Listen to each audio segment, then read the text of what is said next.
آج کے اس ناول کا نام ہے ہوئے جو تم ہم سفر اور اس کی رائٹر ہے ام عباس۔ یہ کہانی ہے ایک ایماندار پولیس آفیسر کی جس کا نام مجتبیٰ ہے، اور یہ کہانی ہے معاشرے کے ظلم سہنے والی ایک لڑکی کی جس کا نام مہرو یا ماہروش ہے۔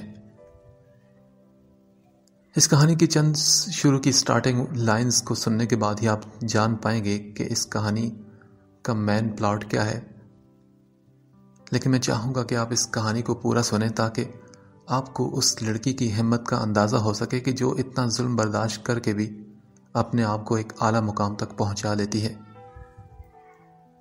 تو چلیں سٹارٹ کرتے ہیں اس شارٹ ناول کو۔ وہ اس وقت گہری نیند میں تھا جب اس کا موبائل تھر تھر آیا تھا۔ اس کی نیند میں خلل پیدا ہوا۔ بند آنکھوں سے ہی اس نے ہاتھ سائڈ ٹیبل پر مار کر موبائل کو پکڑا۔ نیند کے باعث اور کچھ ایک دم روشن سکرین پر نگاہ کرنے کی وجہ سے اسے دیکھنے میں مسئلہ ہو رہا تھا۔ پھر اس نے پوری آنکھیں کھولی تو اس کے موبائل کی سکرین پر کانسٹیبل نذیر احمد کے چمکتے لفظ دکھائی دیے۔ کال ریسیو کرتے ہوئے وہ کوہنی کے بر ذرا سا اٹھا تھا۔ سر میری مہرو نہیں مل رہی، میری بیٹی شام سے لاپتہ ہے۔ اب یہ وقت آ پہنچا ہے مگر ابھی تک نہیں ملی۔ دوسری طرف کال اٹھائے جانے کے ساتھ ہی نذیر کی درد میں ڈوبی پریشان سی آواز اسے سنائی دی۔ مجتبیٰ فوراً اٹھ کر بیٹھا۔ نذیر صاحب حوصلہ کریں، آپ نے آگے پیچھے کسی سے پوچھا کہ وہ کہاں گئی تھی؟ وہ خود بھی یہ بات سن کر پریشان ہوا تھا، کیونکہ نذیر احمد 55 سالہ ایک نہایت شریف انسان تھے، بہت ہی اچھی طرح بات کرنے والے، خوش مزاج۔ نہیں سر، میں نے سب سے پوچھ لیا مگر ابھی تک وہ نہیں آئے۔ شام کو ٹیوشن پڑھنے گئی تھی میری جب فون پر بات ہوئی، مگر وہ پھر واپس نہیں آئی۔ میں آیا تو آگے وہ گھر پر نہیں تھی۔ جس بچے کے پاس ٹیوشن کے لیے جاتی ہے اس سے بھی پتہ کیا، اس کے مطابق وہ اپنے وقت پر چلی گئی تھی واپس۔ کانسٹیبل نذیر اب باقاعدہ رو کر یہ بات بتا رہا تھا۔ مجتبیٰ کو معاملے کے سنگینی کا اندازہ ہو چکا تھا۔ ٹھیک ہے، آپ حوصلہ رکھیں، ہمت سے کام لیں، میں خود آتا ہوں۔ اسے وہ الفاظ نہیں مل رہے تھے جس سے وہ ایک باپ کو حوصلہ دے پاتا۔ چادر ہٹا کر وہ فوراً اٹھتا چلا گیا تھا، اور پھر ٹھیک 1 گھنٹے بعد وہ بنا یونیفارم کے جینز شرٹ پہنے پہلی بار نذیر احمد کے 2 کمروں پر بنے چھوٹے سے پکے صحن والے گھر میں کھڑا تھا۔ صحن میں جلتی پیلی روشنی میں ابھی تک وردی پہنے کانسٹیبل نذیر احمد بیچ صحن کے رکھی چارپائی پر سر ہاتھوں میں گرائے بے بس و لاچار بیٹھا اس آفت پر نم آنکھوں سے ماتم زدہ تھا۔ سامنے رکھی دوسری چارپائی پر اس کا بڑا بھائی بشیر احمد بھی بیٹھا تھا۔ محلے کے 2 لوگ اور بھی وہاں موجود تھے۔ نذیر کا بھتیجا غصے بھری آنکھوں کے ساتھ ایک سائڈ پر کھڑا تھا۔ ان سب سے کچھ فاصلے پر مجتبیٰ توقیر شاہ موبائل کان سے لگائے دوسری طرف کسی کو کچھ بتا رہا تھا۔ قانونی طور پر FIR گمشدگی بھی ابھی دائر نہیں کی گئی تھی۔ رات کے اس وقت 12:30 بج رہے تھے جب اس کا 24 سالہ بھتیجا عمر بول اٹھا۔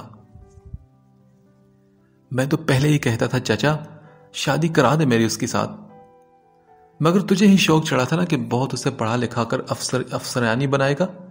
میری بیٹی ابھی 18 کی نہیں ہوئی، دیکھ لیا اب نتیجہ تو نے۔ نہ جانے کس عاشق کے ساتھ۔ وہ غصے میں چند قدم آگے آ کر غصے بھری آواز میں اپنی جاہلیت کا ثبوت دے رہا تھا کہ تبھی نذیر احمد ایک دم سے اٹھ کر دھاڑا۔ بس ایک لفظ اور اپنی گندی زبان سے نکالا نا تو ساری کی ساری گولیاں تیرے سینے میں اتار دوں گا۔ اپنا سروس ریوالور نکال کر وہ اس پر تان چکا تھا۔ وہاں موجود مرد حضرات حرکت میں آئے تھے۔ نذیر احمد کو انہوں نے پیچھے کیا۔ بشیر نے اپنے بیٹے کو کھینچ تان کر پرے ہٹایا تھا۔ مجتبیٰ بھی حیرت زدہ سا ہو کر موبائل بند کر کے ان تک آیا تھا۔ یہ کیا ہو رہا ہے یہاں پر؟ کوئی احساس ہے آپ کو کہ کوئی کس مشکل دور سے گزر آئے؟ اسے لے کر جائیں یہاں سے پلیز۔ اس نے سنجیدہ سی تیز آواز میں چہرے پر سختی لیے کہا۔ عمر نے ایک غصے بھری نگاہ اس پر ڈال کر باپ کے ہاتھوں کو ایک جھٹکے سے خود کو چھڑوایا اور پھر وہاں سے وہ باہر نکل گیا۔ جو بھی تھا وہ اپنے چچا سے تو بدتمیزی سے بات کر سکتا تھا مگر سامنے کھڑے اس پولیس آفیسر سے بالکل نہیں کر سکتا تھا۔ اس کے رعب و دبدبے سے ڈر کر وہ فوراً باہر نکل گیا تھا۔ نذیر احمد ڈھہ جانے والے انداز میں چارپائی پر بیٹھا تھا۔ پہلے ہی کیا کم غم تھا جو اپنے اپنے ہی اٹھ کر یوں اس پر باتیں کرنے آ گئے تھے۔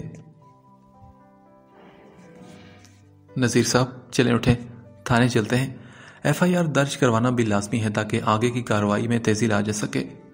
ان کے کندھے پر ہاتھ رکھ کر وہ آہستہ آواز میں کہہ رہا تھا۔ نذیر احمد نے آس بھری نظروں سے اسے دیکھا۔ اسے پولیس ڈپارٹمنٹ جوائن کیے صرف 2 سال ہوئے تھے۔ نذیر احمد نے ان 2 سالوں میں مجتبیٰ کو جتنا ایماندار اور فرض شناس جانا تھا، اپنی پوری زندگی میں ایسا افسر نہیں دیکھا تھا۔ اپنے نیچے کام کرنے والوں سے وہ جس قدر عزت اور احترام سے پیش آتا تھا، نذیر احمد کا یہ دیکھ کر جی خوش ہو جاتا تھا۔ یہی وجہ تھی کہ مشکل کی اس گھڑی میں صرف اسی کا نام ان کے ذہن میں آیا اور پھر بنا کسی جھجک کے انہوں نے اسے فون بھی کر دیا تھا۔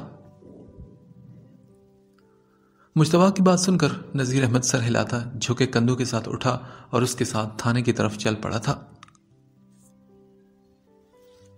یہ اگلی صبح 7 بجے کا وقت تھا جب وہ 2 پولیس اہلکاروں اور ایک لیڈی کانسٹیبل کے ساتھ تانیہ مراد کے گھر موجود تھا۔ ان کی آمد پر وہ جاگ کر ٹی شرٹ ٹراؤزر میں ہی ڈرائنگ روم میں آئی تھی۔ مس تانیہ، مجھے آپ سے ماہ روش نذیر کی گمشدگی کے بارے میں بات کرنی تھی۔ اس کے بیٹھتے ہی مجتبیٰ نے کہا تو وہ حیران ہوتے اسے دیکھنے لگی۔ کیا مطلب سر؟ کیا ماہ روش ابھی تک نہیں ملی؟ میں نے تو کل ہی انکل کو بتا دیا تھا کہ وہ یہاں سے پورے 5 بجے نکل گئی تھی۔ دراصل ایسا ہے کہ وہ ڈیلی نہیں آتی تھی، جب کبھی کوئی اسے مشکل آتی، کچھ سمجھ نہ آتا تو وہ تبھی آتی تھی۔ چہرے پر پریشانی سجائے وہ بڑے کھل کر بات کر رہی تھی۔ کھلے بالوں کے ساتھ وہ ایک خوبصورت لڑکی تھی۔ صحیح، تو مس تانیہ یہ بتائیں کہ آپ کو اس کے رویے میں کوئی غیر معمولی بات نظر آئی؟ کل جب وہ یہاں آئی تھی اس کے کچھ ایسا جو آپ کو لگا ہو کہ ان نیچرل ہے؟ اس کے چہرے پر نگاہیں جمائے وہ بہت ہی زیرک نگاہوں سے اسے دیکھ کر پوچھ رہا تھا۔ ویل نہیں، ایسی تو کوئی بات نہیں، وہ بہت اچھی اور سلجھی ہوئی اور ذہین بچی تھی۔ ٹھیک ہے مس تانیہ، آپ کے تعاون کا بہت شکریہ، لیکن اگر ضرورت پڑی تو پھر آپ کو زحمت دیں گے۔ یہ کہتے وہ اپنی جگہ سے اٹھا تو تانیہ نے ہاں میں سر ہلایا تھا۔ جاتے جاتے وہ ڈور پر رکا، پھر پیچھے مڑا۔ ان ذہانت سے چمکتی آنکھوں میں ایک الجھن سی تھی۔ مجھے کیوں ایسا لگتا ہے کہ میں آپ سے پہلے بھی کہیں مل چکا ہوں؟ اپنی یادداشت پر زور دیتے وہ رک کر اسے حیرت سے دیکھ کر پوچھ رہا تھا۔ جی بالکل، DIG انکل عابد شیرازی کی بیٹی ہبا میری دوست تھی۔ اس کی ڈیتھ کے سلسلے میں ایک بار پولیس اسٹیشن آئی تھی۔ تانیہ مراد کا بھی حافظہ بہت ہی اچھا تھا۔ بڑے ہی کانفیڈنس بڑے انداز میں بازو سینے پر باندھے وہ بولی تو مجتبیٰ کے ذہن میں بھی فوری کلک ہوا۔ وہ 1 سال پہلے کی بات تھی، اس وقت وہ بھی DIG آفس میں ہی بیٹھا ہوا تھا۔ پھر اپنے سر کو ہلا کر وہ باہر نکل گیا۔ باہر نکلتے ہی وہ بولا، سنو، اس لڑکی پر نظر رکھو اور آگے پیچھے چیک کرو، کہیں کوئی CCTV کیمرہ ہے تو اس کی فوٹیج بھی نکلواؤ۔ گیٹ سے باہر نکل کر وہ پرسوچ انداز میں اپنے ساتھی اہلکاروں کو ہدایات دے رہا تھا۔ اسے جلد سے جلد اس لڑکی کو ڈھونڈنا تھا جس کا باپ دل کے مرض میں بھی مبتلا تھا۔ اسے رات ہی دل کا دورہ پڑا تھا اور اسے ہاسپٹل میں ایڈمٹ کروانا پڑ گیا تھا۔ ایک گھر کے باہر لگے کیمرے کی CCTV فوٹیج میں ماہ روش کو ایک گاڑی سے نکل کر 2 لڑکوں کو زبردستی گاڑی میں بٹھاتے دیکھا گیا تھا۔ ان دونوں کے چہرے پر رومال سے ڈھکے ہوئے تھے جبکہ ان کے سر پر پی کیپ تھی۔ اس گاڑی کا نمبر ٹریس کیا گیا تھا اور اگلے دن شام ڈھلے وہ گاڑی ایک انڈسٹریل ایریا میں ملی تھی جہاں پر ایک بلڈنگ کا کام رکا ہوا تھا۔ پوری طرح تلاشی لے گئی تھی، وہاں پر کوئی موجود نہیں تھا۔ سب سے اوپری منزل پر ایک کونے میں انہیں کسی کی موجودگی کا احساس ہوا تھا۔ مجتبیٰ نے وہاں پر مرد اہلکاروں کو جانے سے روکا تو تبھی 2 لیڈی کانسٹیبلز آگے بڑھی اور پھر وہ دکھی تھی زمین پر نیم مردہ حالت میں، اپنے نیم برہنہ وجود کے ساتھ، ایسی حالت میں کہ جسے دیکھ کر روح تک لرز جائے۔ پاس ہی اس کا عبایا اور بیگ رول رہا تھا۔ ہوا کی بیٹی ابن آدم کی درندگی کا شکار ہو چکی تھی۔ اس کی چلتی سانسوں نے بتایا تھا کہ اس میں زندگی ابھی بھی کچھ باقی ہے۔ اسے اسی وقت ہاسپٹل لایا گیا جہاں کے کمرے میں اس کا بوڑھا باپ بھی اپنی زندگی کی آخری سانسیں لے رہا تھا اور کوئی ایک تھا جس کے ہاتھوں سے زندگی کی یہ ڈور چھوٹ جانے کو تھی۔ فرسٹ میڈیکل رپورٹ میں اس کے ساتھ وحشیانہ جنسی زیادتی اور ڈرگز کی بھاری ڈوز دینے کا انکشاف ہوا تھا۔ ڈرگز کے باعث وہ ہوش میں ہی نہیں آ رہی تھی۔ اس پر ہوئے بے رحمانہ جسمانی تشدد نے اس سینئر لیڈی ڈاکٹر کی آنکھوں کو بھی نم کر دیا تھا۔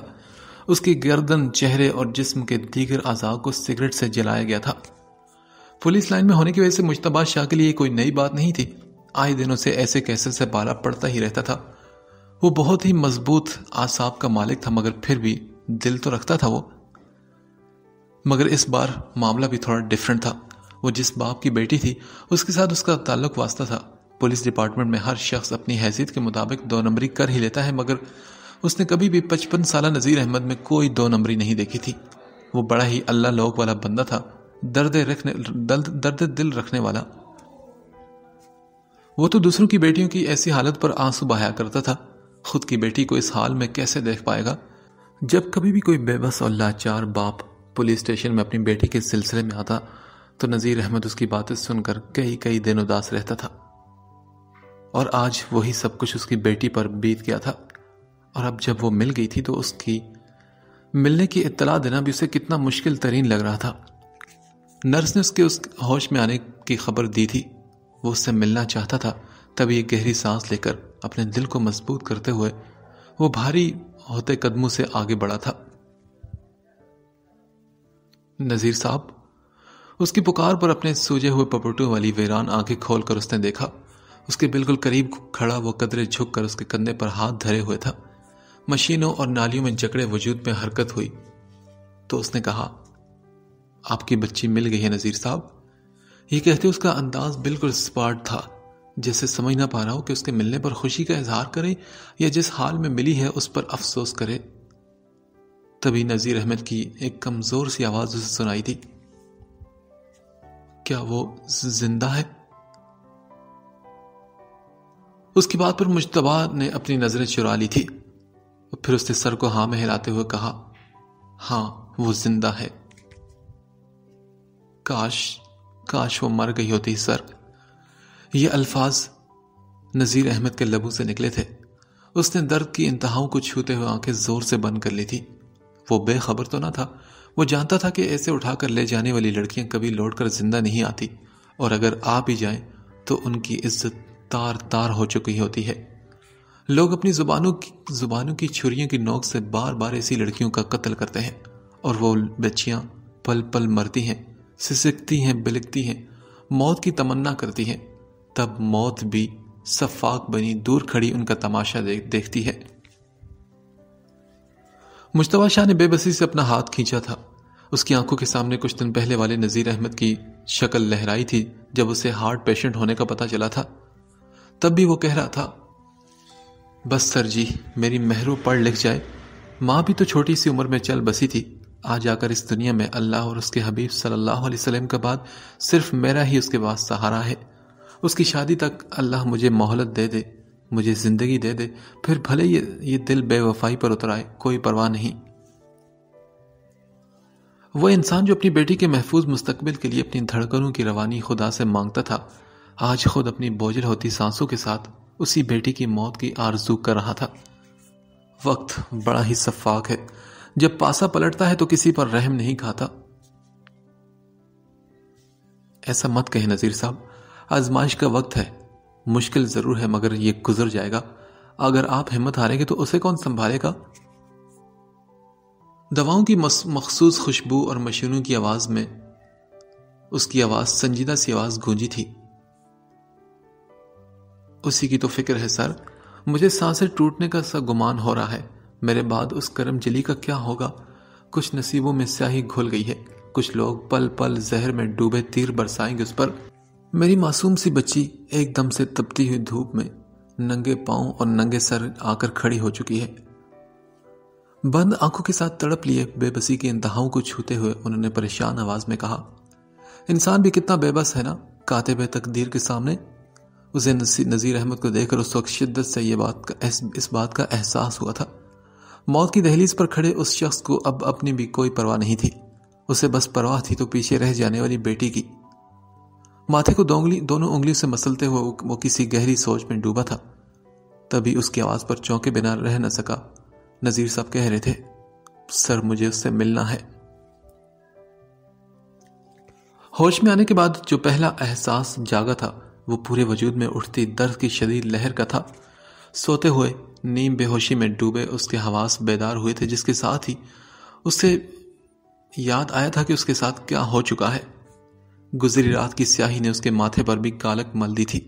وہ بہت روئی تھی، گڑ گڑائی تھی۔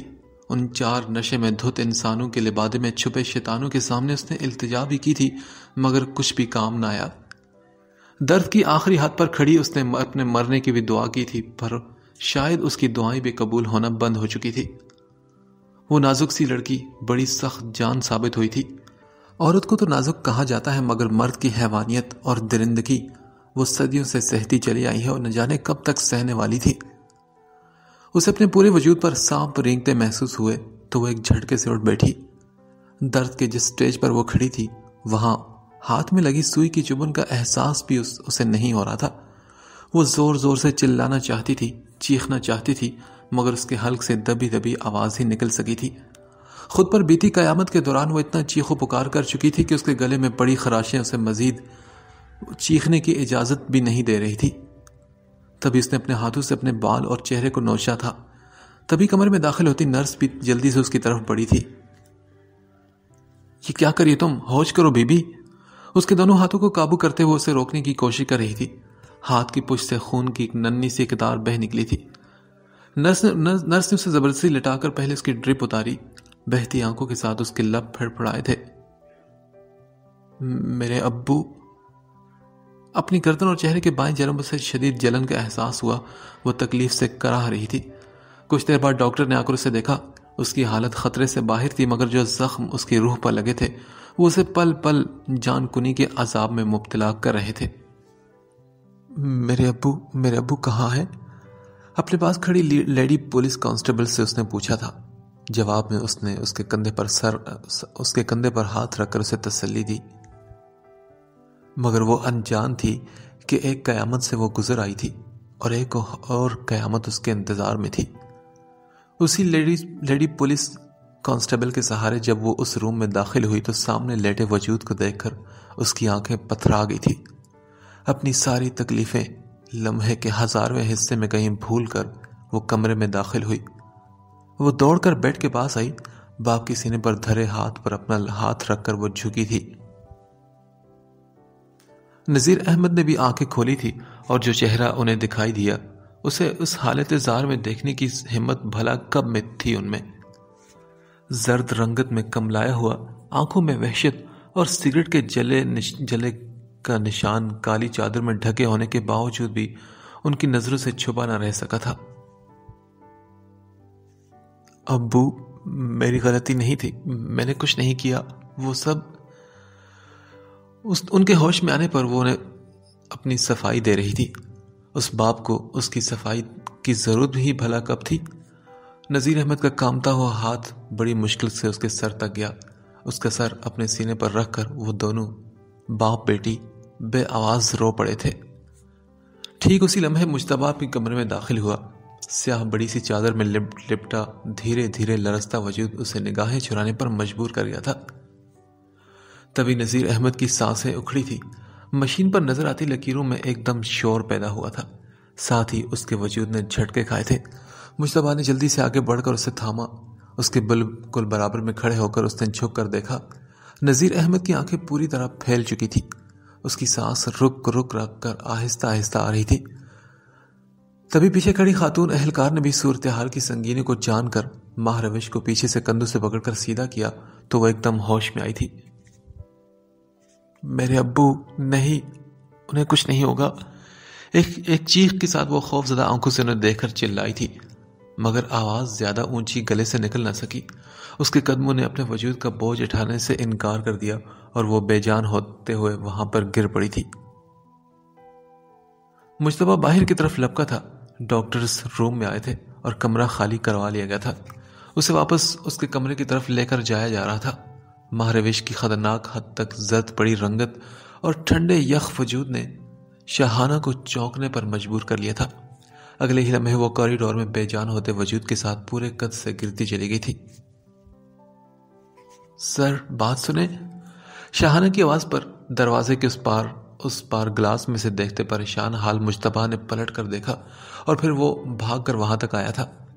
بنا اسٹریچر کے آنے کا انتظار کیے وہ اسے باہوں میں بھر کر دوڑنے کے انداز میں آگے بڑھا، جس کی چادر ایک بار پھر اس کے سر سے ڈھلک گئی تھی۔ ڈاکٹرز نذیر احمد کی حالت سے زیادہ پر امید نہیں تھے۔ ان کا دل مزید لمبے عرصے تک دھڑکنے سے صاف انکاری ہو چکا تھا۔ نذیر احمد مجتبیٰ سے ملنا چاہتا تھا۔ ڈاکٹر نے اس کی حالت اور مجتبیٰ کے مرتبے کے باعث اسے ملنے کی اجازت دے دی تھی۔ آکسیجن کے ذریعے بڑی مشکل سے آتی جاتی سانسوں کے درمیان اس نے پانیوں سے بھری زندگی کی بجھی جوت لیے آنکھوں سے اس کو ایک آس اور امید لگائے دیکھا۔ سر، میری مہرو، میری بچی۔ اس کے کپ کپاتے لبوں سے نکلے الفاظ وہ بڑی مشکل سے سن اور سمجھ پایا تھا۔ اپنا ہاتھ اس کے ہاتھ پر رکھ کر وہ جھکا تھا۔ آپ فکر مت کریں نذیر صاحب، میں سہارا بنوں گا اس کا، میں اس کے سر پر اپنے نام کی چادر دوں گا۔ مجتبیٰ نہیں جانتا تھا کہ وہ کون سی طاقت تھی جو اسے بنا ایک لمحے کی دیری کیے یہ الفاظ زبان سے ادا کروا گئی تھی، مگر اس کی آواز میں اس کے ارادے کی پختگی تھی، اور پھر اس نے اپنا کہا پورا کیا تھا۔ اسی کمرے میں اس اپنے چند ساتھی اہلکاروں اور ایک ڈاکٹر کو بطور گواہ بنائے اس نے پورے ہوش و حواس کے ساتھ ماہ روش نذیر کو اپنے نام کی چادر اوڑھا دی تھی۔ نذیر احمد نے اپنی بند ہوتی آنکھوں کو بڑی مشکل سے کھول کر یہ منظر دیکھا۔ تکلیف کی حدود میں سکون کا ایک لمحہ چپکے سے داخل ہو کر اس کی اگلی زندگی، اس کی آنے والی زندگی یعنی موت کے سفر کو آسان بنا گیا تھا۔ باپ کے پاس رکھے سٹول پر چادر میں خود کو پوری طرح چھپائے لرزہ طاری ہوتے ہاتھ کے ساتھ سن دماغ لیے ماہ روش نے اس نکاح نامے پر سائن کیے تھے۔ وہ پوری طرح سے اپنی سوچنے سمجھنے کی صلاحیت کو کھو چکی تھی۔ آنکھوں کے سامنے صرف بستر پر پڑے باپ کا چہرہ تھا جو اس کی وجہ سے آج اس نتیجے پر پہنچ چکا تھا۔ بھر آئی ہوئی آنکھوں سے جس لمحے اس نے اس کا چہرہ دیکھا تھا تو وہاں پر تکلیفوں کی کالی گھٹاؤں میں ایک سکون بھری مسکان نے اپنی چھپ دکھائی تھی، اور یہ وہ آخری خوشی تھی نذیر احمد کی جو اپنے باپ کو بطور ذات راہ دے رہی تھی۔ اس کے 3 دستخط اس کے لیے سبھی تکلیفوں، دردناک باتوں سے آزادی کا پروانہ ثابت ہوئے تھے۔ اس رات 2 بجے کے قریب ماہ روش کے سامنے ہی آہستہ آہستہ اس کے باپ نے دم توڑا تھا۔ اس کے ہاتھوں میں قید وہ ہاتھ لمحوں میں بے جان ہوا تھا، جس کے ساتھ ہی وہ اپنے ٹوٹے ہوئے بکھرے وجود کے ساتھ بری طرح سے بکھر پڑی تھی۔ شاہانہ کے لیے اسے سنبھالنا مشکل ہو چکا تھا۔ مجتبیٰ نے سبھی فارمیلٹیز پوری کرتے ہوئے صبح سویرے میت کو اس کے گھر پہنچایا تھا۔ زندگی کی جنگ ہارا نذیر احمد سفید کفن میں لپٹا تھا تو ماہ روش بھی اندر کہیں مر گئی تھی۔ بس اس کی سانسیں چل رہی تھی، اس کا دل اب بھی دھڑک رہا تھا، اس کی روح اب بھی جسم کی ساتھی تھی، مگر زندہ لاشیں ان ساری چیزوں کے باوجود بھی پھر بھی زندہ لوگوں میں شمار بھلا کب ہوتی ہیں۔ درد کی ایک دہلیز اور پار ہوئی تھی، ایک امتحان اور سر اٹھائے اس کے انتظار میں تھا۔ کاش کے غم جان لاحق کرنے سے پہلے کاتب تقدیر کسی کی معصومیت، کم عمری اور پاکیزگی کو دیکھتا ہوتا۔ وہ تو بے نیاز ہے، جو چاہے وہ کر سکتا ہے، اس پر نہ تو پہلے کسی کا زور چلا ہے نہ آگے کسی کی اتنی مجال ہے۔ نذیر احمد کی میت جنازے کے لیے اٹھائی جا چکی تھی۔ ماہ روش کی آنکھوں سے دریا اتر چکے تھے، اس کی نمکین پانیوں کی جھیل جیسی آنکھیں سوکھ گئی تھی۔ کل موہی کہیں کی کھا گئی اپنے باپ کو، جس اپنے یار کے ساتھ بھاگی تھی اسی کے پاس رہتی، نہ واپس کیوں چلی آئی تو؟ گھٹنوں کے گرد ہاتھ لپیٹے ان پر سر رکھے رو رہی تھی جب اس کی چچی چیل کی طرح اس پر حملہ آور ہوئی تھی۔ شاہانہ نے بیچ راستے میں ان کو روک لیا، مگر زبان کی چلتی تیز دھار پر وہ بند نہ باندھ سکی تھی۔ اپنی چچی کے منہ سے یہ باتیں سن کر اس کی روح تک کانپ گئی تھی۔ اس نے ذرا سا سر کو اٹھایا، مگر آنکھیں اٹھانے کی ہمت اس میں اب باقی نہیں تھی، کیونکہ وہاں موجود لوگوں کی نظریں ہی اسے قتل کر دینے کے لیے تیار تھی۔ اس وقت بھی اس کی نام نہاد چچی جب زہر اگل رہی تھی تو بھرے مجمع میں موجود وہ سب خاموش تماشائی بنے اس کی طرف دیکھ رہے تھے۔ کسی کی زبان سے ایک لفظ بھی اس کی بے گناہی میں نہیں بولا تھا، کوئی ایک ہاتھ بھی آگے نہیں بڑھا تھا جو اس مصیبت زدہ لڑکی کو سہارا دیتا۔ ان لوگوں کو تو آپس میں باتوں سے فرصت ہی نہیں ملی تھی. وہ کسی کی غم خاری کیا خاک کرتے. اس کی ساری عمر ان لوگوں کے درمیان گزری تھی. کل تک وہ نیک اور پاک باز سمجھی جاتی تھی اپنے محلے میں، مگر آج بے قصور ہوتے ہوئے بھی وہ گندگی کا ڈھیر بنا دی گئی تھی. اور اس سب میں قصور کس کا تھا اور سزا کسے دی جا رہی تھی؟ اس کی چچی کی زبان کو اب بھی بریک نہیں لگے تھے اور وہ بول رہی تھی، دیکھو تم سب لوگ، اب یہ لڑکی منہ چھپا کر اور یوں آنسو بہا کر ہمیں گمراہ کریے. ارے کوئی ایسے تو نہیں اٹھا کر لے جاتا کسی کو. پتہ نہیں کون سے وعدے کر رکھے ہوں گے اس نے. کچھ تو کیا ہوگا اس نے کہ تبھی وہ لڑکا اس حد تک آ گیا. مگر پھر وہ ایک ہی رات میں اسے اس کی اوقات دکھا کر پھینک کر چلا بھی گیا. اس سے پہلے کہ وہ کچھ اور بولتی، مجتبیٰ وہاں چلا آیا تھا اور یہ باتیں سن کر اس کا خون کھول اٹھا اور وہ فوراً بول اٹھا، بس ایک لفظ بھی مزید مت کہیے گا ورنہ پھر میں بھی آپ کی عمر اور آپ کے عورت ہونے کا لحاظ بھول جاؤں گا. مجتبیٰ کی آواز پر بہت سی گردنیں ایک ساتھ اس کی طرف مڑی تھی. ان لوگوں میں ایک دم سے بے چینی پھیلی تھی. سبھی حیرت سے اسے دیکھ رہے تھے جو کالے شلوار قمیض میں کہیں کہیں مٹی سے اٹے لباس کے ساتھ دروازے کے بیچوں بیچ کھڑا تھا. اس کے چہرے پر سختی چھائی ہوئی تھی اور وہ اس عورت کو گھور رہا تھا جو بدقسمتی سے ماہ روش کی چچی تھی. جب اپنوں کے جھنڈ میں ہی ایسے ہاتھوں میں پتھر لیے بے مہر موجود ہوں تو غیروں کو پتھر مارنے کی ضرورت کیوں کر پیش آتی ہے؟ لو جی، ایک اور عاشق نکل آیا اس کا. یہ بھی سوچ رہا ہوگا کہ بہتی گنگا میں ہاتھ دھو لوں. ارے اس جیسے راہ پڑے مفت کے مال کو دیکھ کر تو کسی کا بھی ایمان خراب ہو سکتا ہے. ماہ روش کی چچی کی زبان کو ابھی بھی کوئی رکاوٹ نہیں لگی تھی. وہ یہ نہیں جانتی تھی کہ وہ کس کے بارے میں یہ بات کہہ رہی ہے، ورنہ اگر وہ جان جاتی کہ وہ کون ہے تو کبھی اتنی ہمت نہ کر پاتی. مگر اس سب کے باوجود ان سب کے درمیان بیٹھی ماہ روش ابھی بھی خاموش چپ بیٹھی تھی. مجتبیٰ اب یہ بات سن کر سرخ چہرے اور بھیجے ہوئے ہونٹوں کے ساتھ وہ آگے بڑھا تھا. خوش قسمتی سے اس کی جیب میں نکاح نامہ اب بھی موجود تھا جسے اس نے کھولا اور ان کی آنکھوں کے سامنے لہرایا. یہ بیوی ہے میری، اس لیے زبان سنبھال کر بات کیجیے گا. اپنی عزت کو لے کر میں ایک لفظ بھی مزید برداشت نہیں کروں گا. ان سب کو وارننگ دیتا وہ سب کو چپ کروا گیا تھا. بشیر احمد کے قدم بھی دروازے کے اندر آتے اس کے الفاظ پر رکے تھے. صاحب جی معاف کیجیے گا، اس کو پتہ نہیں تھا. جلدی سے آگے بڑھ کر بنا پوری بات جانے ہی اس نے معذرت کر لی تھی. مجتبیٰ کو غصے میں دیکھ کر بشیر احمد جان چکا تھا کہ اس کی بیوی نے ضرور کوئی زہر اگلا ہوگا. اس نے اپنی بیوی کو غصے سے دیکھا جو پھٹی پھٹی آنکھوں سے مجتبیٰ کو دیکھ رہی تھی. پھر اس نے کچھ کہنے کے لیے منہ کھولا تھا مگر بشیر احمد کی گھبراہٹ پر چپ کر گئی تھی. مجتبیٰ نے نکاح نامہ فولڈ کر کے جیب میں واپس رکھا. پھر شاہانہ کو آنکھ سے اشارہ کیا تو وہ سر ہلاتی ماہ روش تک آئی. اسے کندھوں سے تھام کر کھڑا کیا اور پھر ایک بازو اس کے گرد حصار بنائے، دوسرے سے اس کا کوہنی سے ذرا اوپر بازو تھامے اس لیے وہاں سے نکلتی مجتبیٰ کے پیچھے چل پڑی اور ماہ روش بھی چپ چاپ اس کے ساتھ آگے بڑھتی جا رہی تھی. گاڑی میں بیٹھ کر مجتبیٰ نے شاہانہ سے ریکویسٹ کی تھی کہ گھر پہنچنے تک وہ ماہ روش کے ساتھ رہے. شاہانہ بھی اس کی حالت کے پیش نظر ہاں کرتی ہوئی اسے مجتبیٰ شاہ کے گھر تک چھوڑنے آئی تھی. وہ آگے ڈرائیور کے ساتھ جبکہ وہ دونوں پیچھے بیٹھی ہوئی تھی. مجتبیٰ نے ہر ممکن حد تک کوشش کی کہ یہ کیس میڈیا پر آنے سے روک لیا جائے. ماہ روش کی پولیس ریکارڈ میں رکھنے کے لیے تصویر بھی نہیں لی گئی تھی. وہ ہر صورت اسے راز میں رکھنا چاہتا تھا کیونکہ وہ اسے مزید تکلیف سے بچانا چاہتا تھا. کچھ دیر بعد گاڑی مجتبیٰ شاہ کے گھر کے سامنے کھڑی ہوئی. واچ مین نے باہر کا دروازہ کھولا. جس وقت وہ شاہانہ کی ہمراہ اندر کی طرف بڑھ رہی تھی اس کی حالت ایسی تھی کہ کسی بھی وقت وہ ہوش و حواس سے بیگانہ ہو کر گر سکتی تھی. آسیہ خالہ سنیں، کھانا گرم کر دیں اور ایک ٹرے میں اوپر روم میں پہنچا دیں.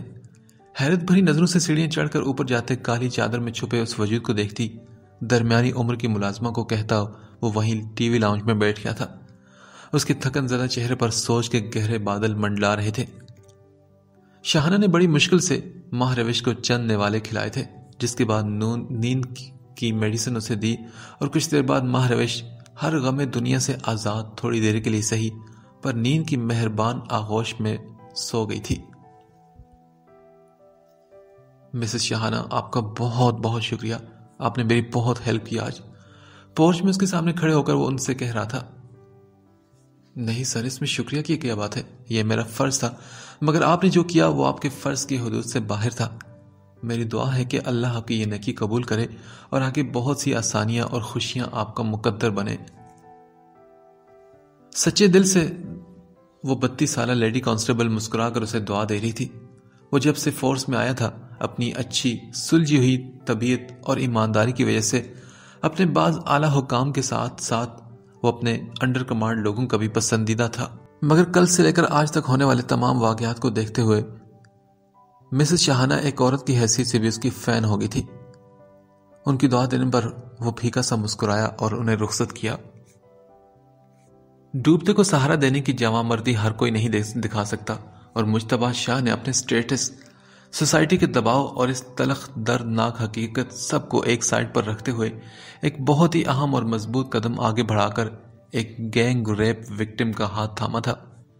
یہ کوئی آسان کام نہیں تھا، باہر کے محاذ پر تو لڑنا ہی تھا، مگر اس سب کے بعد ماہ روش ذہنی اور جذباتی طور پر جس تکلیف کا شکار ہوئی تھی اس کا نتیجہ تو ابھی نکلنا باقی تھا، جس سے اس کی ذاتی زندگی بھی بری طرح متاثر ہونے والی تھی۔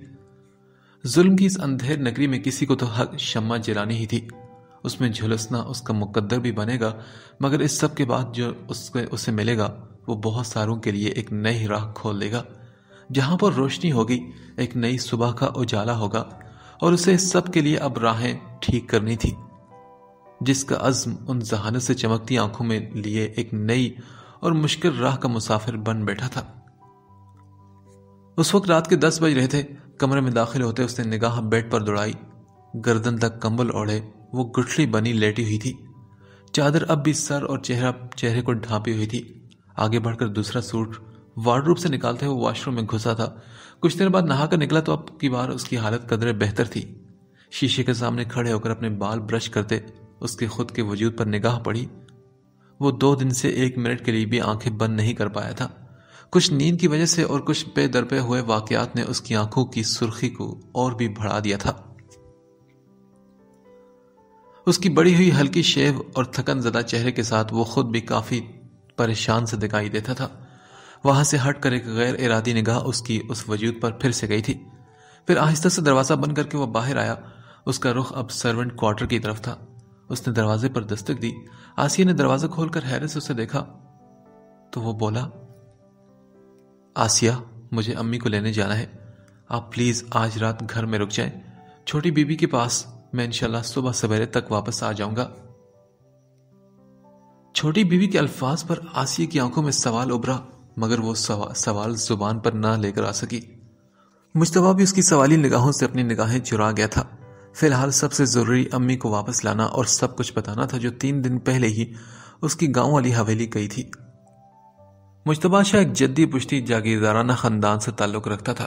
اپنی جاب کی وجہ سے 2 سال پہلے ہی وہ شہر میں شفٹ ہوا تھا تو اس کی امی بھی اس کے ساتھ چلی آئی تھی۔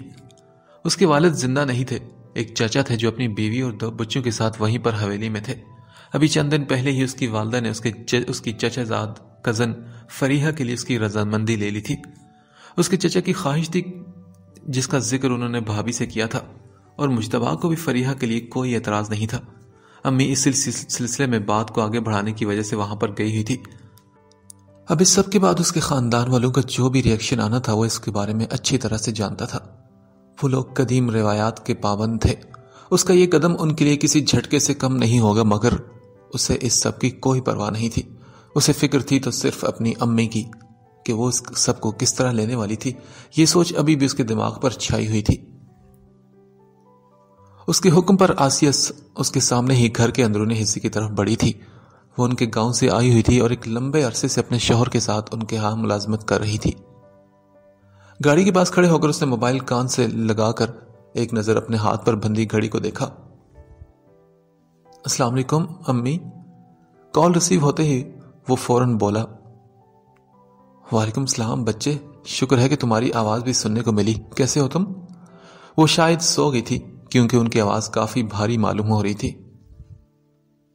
میں تو بالکل ٹھیک ہوں الحمدللہ، سوری امی، تھوڑی مصروفیت زیادہ رہی 2 دن، اس لیے میں آپ سے بات نہیں کر پا رہا تھا، اور میں نے آپ کے لیے ایک میسج چھوڑا تھا۔ ہاں میسج تو مجھے مل گیا تھا تمہاری خیریت کا، مگر میں کیا کروں، ماں ہوں نا بیٹا، جب تک میں تمہیں دیکھ نہ لوں، اپنے کانوں سے تمہاری آواز سن نہ لوں، مجھے سکون نہیں ملتا۔ ان کے ممتا بھرے اظہار محبت نے اس قدر پریشانی کے عالم میں بھی اسے مسکرا دینے پر مجبور کر دیا تھا۔ بس امی پھر یوں سمجھے کہ میں پہنچا آپ کے پاس، آواز تو سن لیا آپ نے، اب اپنی آنکھوں سے دیکھ بھی لیجئے گا۔ گاڑی کا فرنٹ ڈور کھول کر وہ بیٹھا اور ساتھ ہی دروازہ بند ہونے کی آواز آئی تھی۔ کیا مطلب، تم اس وقت آ رہے ہو یہاں پر مجتبیٰ؟ بالکل نہیں آنا، تم صبح ہو بچے، اس وقت تو بہت رات ہو چکی ہے نا۔ وہ فوراً پریشان ہو کر بولی، امی میں آج کل بہت بیزی ہوں، دن میں نکلنا ناممکن ہے، آپ فکر مت کریں، کون سا پہلی بار اتنی رات کے نکل رہا ہوں، 2 سال ہو گئے ہیں، اب تو میں عادی بھی ہو چکا ہوں۔ مجتبیٰ نے نرمی بھرے انداز میں تسلی دی تو وہ بولی، ہاں تو کوئی بات نہیں بیٹا، میں کل صبح خود ڈرائیور کے ساتھ واپس آ جاؤں گی، مگر تم ابھی مت آنا۔ ان کا دل کسی صورت اتنی رات گئے اسے اتنے لمبے سفر کی اور وہ بھی سنسان سڑکوں پر اجازت نہیں دے رہا تھا۔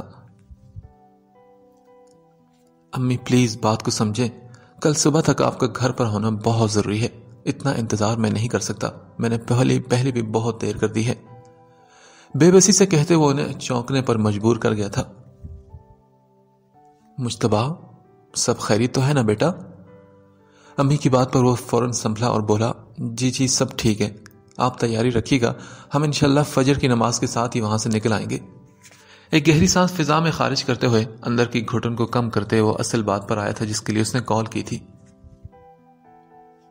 اچھا ٹھیک ہے بیٹا، لیکن ڈرائیور کو ساتھ لے کر آنا، خبردار جو تم اکیلے آئے تو۔ نہ چاہتے ہوئے بھی اسے اجازت دے کر ساتھ ہی انہوں نے اسے وارننگ بھی دی تھی۔ امی آپ بالکل بے فکر ہیں، میں یہاں سے نکلوں گا تو بس آپ اپنی غائبانہ پھونک مار کر ہمیشہ کی طرح مجھ پر دم کیجیے گا، انشاءاللہ ٹھیک 4 گھنٹے بعد صحیح سلامت آپ کے پاس پہنچ جاؤں گا۔ وہ مسکرا کر بولا تھا، کیونکہ ماں تو ہستی ہی ایسی ہے، ہر درد سے نجات دلانے والی، مہربان، شفیق، اپنی آغوش میں ہر تکلیف سے بچا کر چھپا لینے والی۔ انشاءاللہ بیٹا، ٹھیک ہے پھر خیال سے آنا، اللہ کی امان میں آؤ۔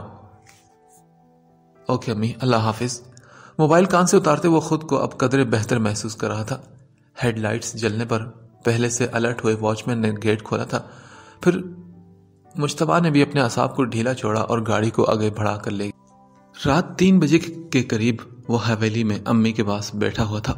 اس کے اتنی رات کے آمد پر جہاں امی کو حیرت ہوئی وہاں چچی بھی پریشان تھی، اور اس پر اس کی جلدی واپسی کی رٹ انہیں اور بھی زیادہ فکر مند کر گئی تھی۔ بیٹا کچھ دیر تو رکتے، تمہارے چچا جان شکار سے واپس آئیں گے تو خفا ہوں گے، تم شام میں واپس نکل جانا۔ اس کی چچی بڑی محبت سے اسے رکنے کا کہہ رہی تھی۔ وہ پہلے ہی انہیں پیارا تھا، مگر اب تو اور بھی زیادہ پیارا ہو گیا تھا کیونکہ وہ ان کا ہونے والا داماد تھا۔ چچی جان میں چچا جان سے خود بات کر لوں گا، فی الحال رکنا کسی صورت ممکن نہیں، انشاءاللہ اگلی بار میں فرصت سے آؤں گا۔ زبردستی مسکرا کر کہتے ہوئے اس کی آنکھوں کے سامنے کالی چادر میں لپٹا سراپا لہرایا تھا۔ اس کے اٹھنے سے پہلے وہ امی کے ہمراہ گھر پہنچ جانا چاہتا تھا۔ چلو ٹھیک ہے بیٹا، جیسے تمہاری مرضی، مگر ابھی کے لیے تو اٹھو، منہ ہاتھ دھو لو، پتہ نہیں تم نے کچھ کھایا بھی ہے کہ نہیں، میں کچھ بندوبست کرواتی ہوں۔ مسکرا کر کہتے وہ کچن کی طرف گئی۔ مجتبیٰ کی نگاہ ساتھ بیٹھی امی تک گئی جو خاموش لب لیے بڑی جانچتی نگاہوں سے اس کو دیکھ رہی تھی۔ مجتبیٰ جلدی سے نظریں چراتا اٹھ کھڑا ہوا۔ امی میں ذرا فریش ہو کر آتا ہوں، اب تو واقعی مجھے بہت زوروں کی بھوک لگ رہی ہے۔ بڑی مشکل سے مسکرا کر کہتا وہ بنا ان سے نظریں ملائے آگے بڑھ گیا تھا۔ اپنے کمرے میں داخل ہونے سے پہلے وہ بڑے سے پلر کے پیچھے اسے ایک رنگین آنچل بھی دکھائی دیا تھا۔ وہ اچھے سے جانتا تھا کہ وہاں کون ہے، مگر پھر بھی انجان بنتا سر جھٹک کر کمرے میں داخل ہو گیا تھا۔ پہلے سے بوجھل دل پر ایک اور بھاری پتھر کی سل آن پڑی تھی۔ امی اور چچی کے بے حد اصرار کے باوجود وہ ڈرائیور ساتھ نہیں لایا تھا۔ تھکے ہوئے شکستہ حال اعصاب کے باوجود وہ خود ڈرائیو کر رہا تھا۔ پورے راستے وہ ان سے چھوٹی موٹی ادھر ادھر کی باتیں کرتا آیا تھا۔ صبح 7 بجے وہ شہر میں داخل ہوئے۔ ایک چھوٹے سے ڈھابے نما ہوٹل کے ایک طرف سائڈ پر گاڑی روکتے ہوئے اس نے چائے کے لیے کہا۔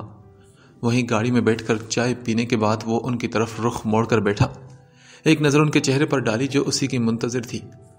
اس کی ماں جانتی تھی کہ کوئی بات تو ضرور ہے، مگر یہ بھی جانتی تھی کہ اس کو زبردستی بتانے پر اکسانا ناممکن ہے، اسی لیے وہ انتظار میں تھی کہ وہ انہیں خود سب کچھ بتاتا، اور وہ گھڑی آن پہنچی تھی۔ امی، مجھے آپ کو کچھ بتانا ہے، آہستہ اور مضبوط آواز میں سامنے ڈیش بورڈ پر نگاہ رکھے وہ بولا تو امی نے بنا کچھ کہے سر کو ہلکا سا ہلایا تھا۔ امی، میں نے پرسوں رات کو نکاح کر لیا ہے، وہ جلدی سے بولتا چلا گیا تھا۔ اس کی بات پر اس کی امی کو اپنی سماعتوں پر کچھ غلط سن لینے کا گمان ہوا تھا۔